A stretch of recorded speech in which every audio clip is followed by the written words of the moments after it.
কিরকম খুশি হয়েছো তুমি? অনেক অনেক খুশি হয়েছি। এত ক্ষেত ভরা ফুল একসাথে দেখি নাই, দেখছি মনে কর যে 2-3 ডিসিম জায়গা বুনছে এরকম।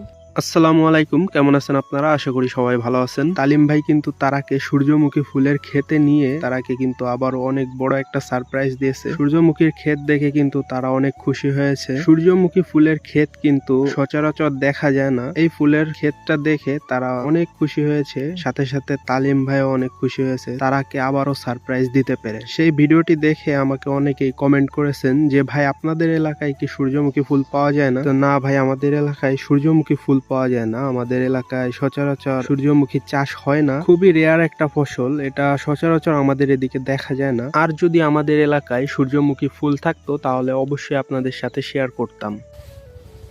চোখ খোলা এখন। ওয়াও, এত বড় বড় সূর্যমুখী ফুল, আর এত বড় খেতে বুনছে।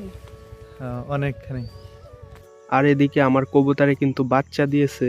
বর্তমানে আমার পালে 4 জোড়া কবুতর আছে, মানে 8টা কবুতর আছে। আর আমার কবুতরের কালার কিন্তু মাশাআল্লাহ অনেক সুন্দর, আর কবুতর গুলো খুবই ভালো। আমার পালে প্রায় 4-5 বছর ধরে আছে। আপনারা যদি আমার কবুতরের ঘরগুলো একটু ভালো করে দেখেন তাহলে দেখতে পারবেন যে কবুতরের ঘর কিন্তু অলরেডি ভাঙার মতো হয়ে গিয়েছে। নিচের দিকে অনেক খারাপ অবস্থা হয়ে গিয়েছিল, আমি একটু আপাততর জন্য ঠিক করে দিয়েছি। আর কবুতরের ঘর যে এত দাম, হাটে কয়েকবার গিয়েছিলাম কেনার জন্য, মানে প্রচুর দাম চায়। এক একটা কবুতরের ঘর 800-900 টাকা দাম চায়, তাহলে কিভাবে হবে বলেন? আমার পালে যেই কবুতর গুলো আছে, আমার 2টা ভালো খোপের দরকার। আমাদের এইদিকে যেই কবুতরের ঘরগুলো পাওয়া যায় এগুলো সাধারণত 6টা মুখ থাকে, তো এরকম 2টা ঘর আমার প্রয়োজন, কেননা আমি আমার পালে আরো কবুতর বাড়াবো। আর ইতোমধ্যে আমার পালে যে বাচ্চাগুলো হয়েছে এগুলোর কালার মাশাআল্লাহ খুবই সুন্দর হয়েছে, এই জন্য চিন্তা করতেছি এই বাচ্চাগুলো আমি আমার পালে রেখে দিব। তো একটা বাচ্চার কালার হয়েছে ফুল সাদা, মানে সাদা যেটাকে বলে, এই বাচ্চাটা কিন্তু আমার খুবই পছন্দ হয়েছে, তো আমি এই বাচ্চাটাকে